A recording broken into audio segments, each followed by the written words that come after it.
On s'aperçoit dans le diagnostic que 95% des habitants de 50 ans en Yvelines pour des déplacements de moins de 5 km utilisent leur véhicule personnel. Un diagnostic mené pendant 2 ans par l'agglomération en collaboration notamment avec l'Agence locale de l'énergie et du climat.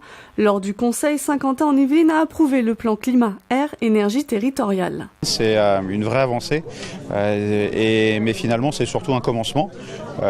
Maintenant ce plan va être envoyé à l'autorité environnementale qui ajoutera aussi ses modifications qu'on sera obligé de prendre en compte.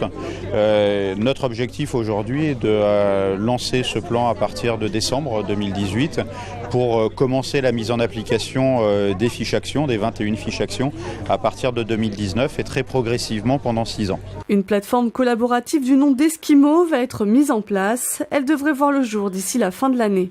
À l'ordre du jour aussi, le lancement d'un règlement local de publicité intercommunale. Il faut savoir que l'ensemble du RLPI réglemente ce qu'on appelle les publicités, les enseignes et les préenseignes.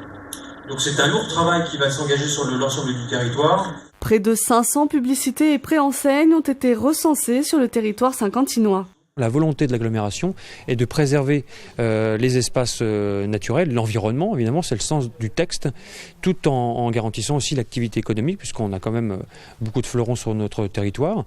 Donc voilà, l'objectif, c'est et aussi, j'allais dire, de faire un nettoyage, parce qu'on souhaite aussi s'attaquer à nos grands axes structurants qui bordent aussi les centres commerciaux et les zones d'activité. Un règlement unique sera établi pour le territoire. L'agglomération espère le voter avant la fin de l'année 2019.